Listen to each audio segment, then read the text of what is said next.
Ya, selamat siang Sobat Versa semua, jumpa lagi dengan saya di Manga Versa Channel Edukasi dan Informasi. Oke Sobat Versa semua, saya akan bahas tentang informasi tentang P3KG teman-teman semua.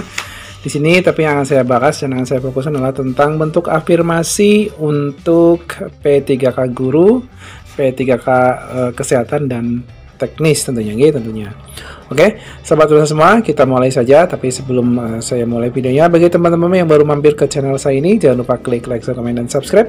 Untuk mendukung berkembangnya channel ini, jangan lupa juga untuk mengaktifkan notifikasi loncengnya agar teman-teman tidak ketinggalan informasi. Oke, teman-teman semua, untuk seleksi pengadaan ASN P3K tahun 2022 ini ada 3 yang dibuka yaitu P3K guru, P3K tenaga kesehatan, dan ini tentunya Nah, di sini sudah diedarkan untuk filenya teman-teman semua, bahwasanya untuk yang tahun 2022 ini untuk tenaga guru ini sudah terbit untuk Permenpan nomor 20 tahun 2022 ya. Untuk pada instansi daerah tahun 2022 tentunya nanti yang akan menjadi pesertanya adalah pelamar prioritas 1, 2, dan 3, kemudian pelamar umum. Nah, di sini nanti saya akan bahas tentang afirmasi yang diberikan untuk P3K guru, khususnya untuk pelamar umum ya, karena yang pelamar prioritas tentunya sudah menjalani dan tentunya tanpa tes juga. Oke, jadi yang pelamar umum nanti saya akan bahas untuk bentuk afirmasinya. Oke, kemudian yang kedua teman-teman semua, ada Kemenpan nomor, saya scroll dulu. Ada Kemenpan nomor 969 tahun 2022 ini tentang nilai ambang batas seleksi kompetensi pengadaan P3K untuk jabatan fungsional dosen juga teman-teman semua.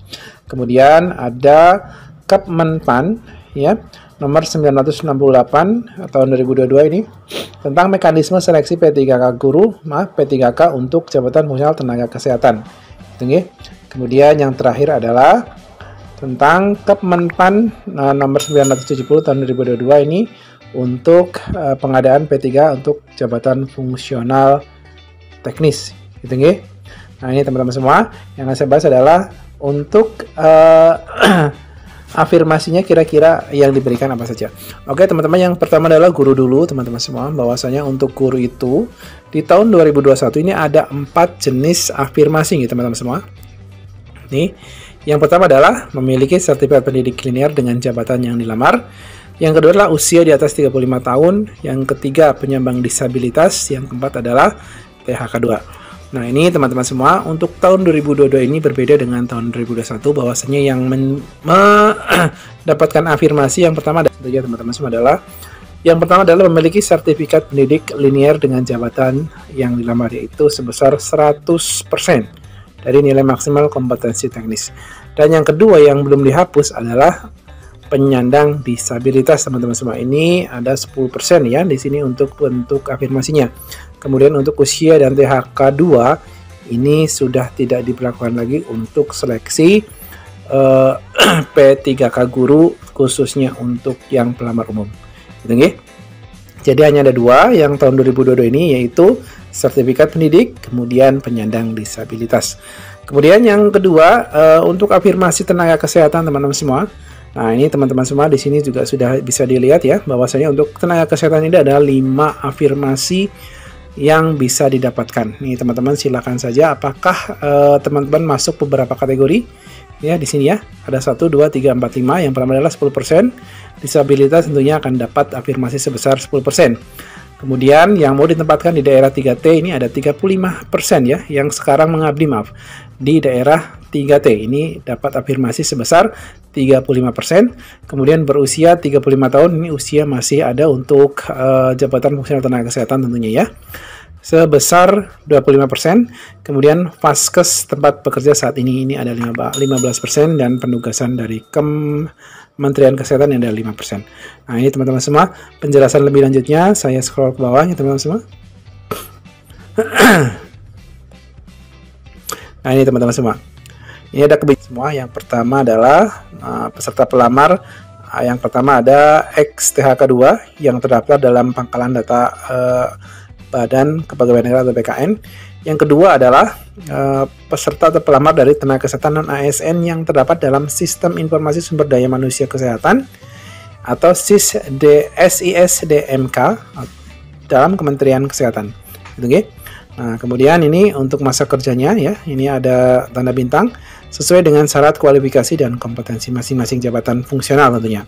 Kemudian untuk masa kerjanya, ini teman-teman semua, ini untuk bagi jabatan yang mensyaratkan STR, gitu, okay? Ini kesehatan tentunya STR adalah syarat mutlak tentunya teman-teman semua.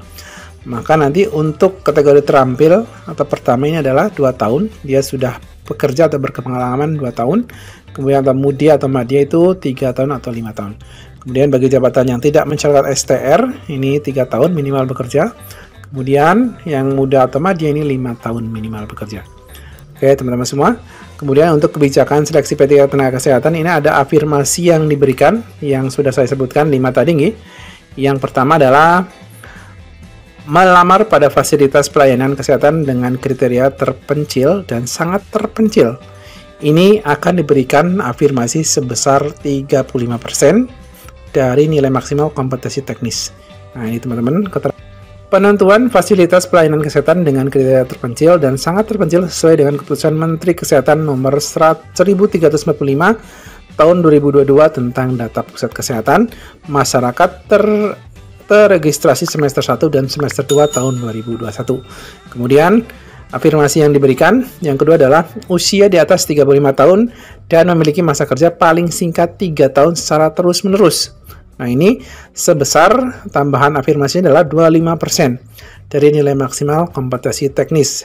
Keterangannya adalah berlaku bagi tenaga kesehatan berusia 35 tahun ke atas dan melamar di fasilitas kesehatan tempat bekerja saat ini sebagai non-ASN selama 3 tahun secara terus-menerus. Kemudian yang ketiga adalah penyandang disabilitas, ini dapat 10% untuk afirmasinya. Ini keterangannya adalah verifikasi akan dilakukan oleh panitia seleksi instansi dengan metode verifikasi video.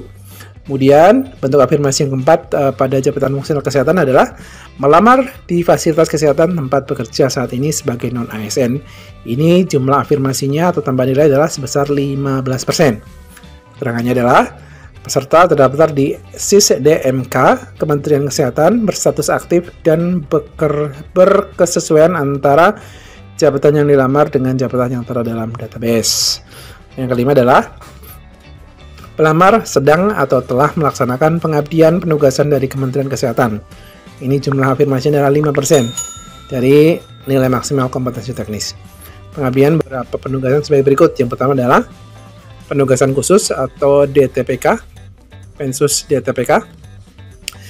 Yang kedua adalah pegawai tidak tetap atau PTT Pusat. Yang ketiga adalah Nusantara Sehat Individu atau NSI.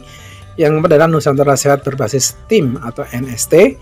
Yang kelima adalah wajib kerja dokter spesialis atau WKDS atau pendayagunaan dokter spesialis atau BGDS. Ini adalah bentuk afirmasi yang totalnya ada 5 bagi jabatan fungsional tenaga kesehatan. Oke. Kemudian yang terakhir adalah jabatan fungsional teknis ini teman-teman semua.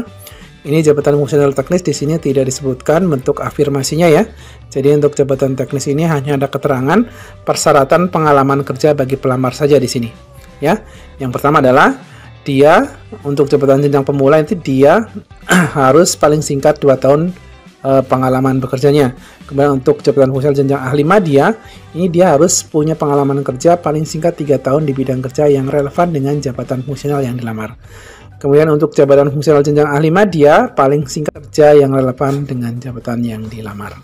Nah, ini teman-teman semua informasi tentang afirmasi yang diberikan oleh masing-masing kementerian ya, untuk tenaga guru, kemudian kesehatan dan teknis tentunya. Oke, mudah-mudahan video ini bisa memberikan informasi yang cukup menyenangkan buat teman-teman semua. Jangan lupa klik like, share, komen, dan subscribe untuk mendukung channel ini. Terima kasih, selamat siang. Saya akhiri. Assalamualaikum warahmatullahi wabarakatuh.